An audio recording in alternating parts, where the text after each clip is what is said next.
তো কলাঘাট থেকে এখন ছেড়ে দিয়েছে আমাদের গাড়ি, আর এখন আমরা বাড়ির দিকে রওনা হচ্ছি। আমি এখন বসে বসে টিভি দেখছি আর এর সাথে ঝগড়া করছি, আর আমরা দুইজন ঝগড়া করছি।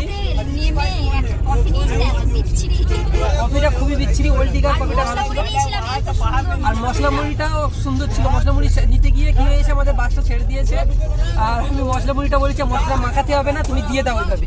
তো ওইভাবে ঠোঙায় দিয়ে দিয়েছিল, তো এসে খেয়েছি, সত্যি অনেক ভালো লেগেছে।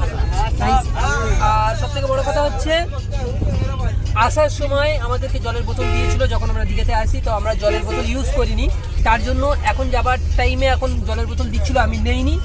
একে আমি বললাম যে জলের বোতল কিন্তু নেইনি, তো ও বললো ঠিক আছে কোনো ব্যাপার না, কারণ তখন ঘুমের ঘরে ছিল। আর এখন ঘুম থেকে উঠে বলছে আমার জল খাবো, তুমি জলের বোতল নাওনি কেন? এখন ঝগড়া করছে আমার সাথে, এটা কি ঠিক বলো? আমরা আসার সময় জল নিয়ে এসেছিলাম, কিন্তু এখন তো আমরা জল নিয়ে আসি, তাহলে তোমার সেটা বলা দরকার যে তুমি জলের বোতল নিতে হবে। আমি ঘুমাচ্ছিলাম তখন বলছি, আমি বলছি জল নিয়ে নি, আমি ভালো করেছি, আমি সেটা ঠিক করছি। এখন আবার ঝগড়া করছে, আবার জল খেতে ইচ্ছা করছে, এখন দেখছি জল। গাইজ আমাদের মানে এই ঝগড়া করতে করতে আমাদের টাইমটা পাস হয়ে যাচ্ছে। ঝগড়া করতে করতে আমরা অনেকটা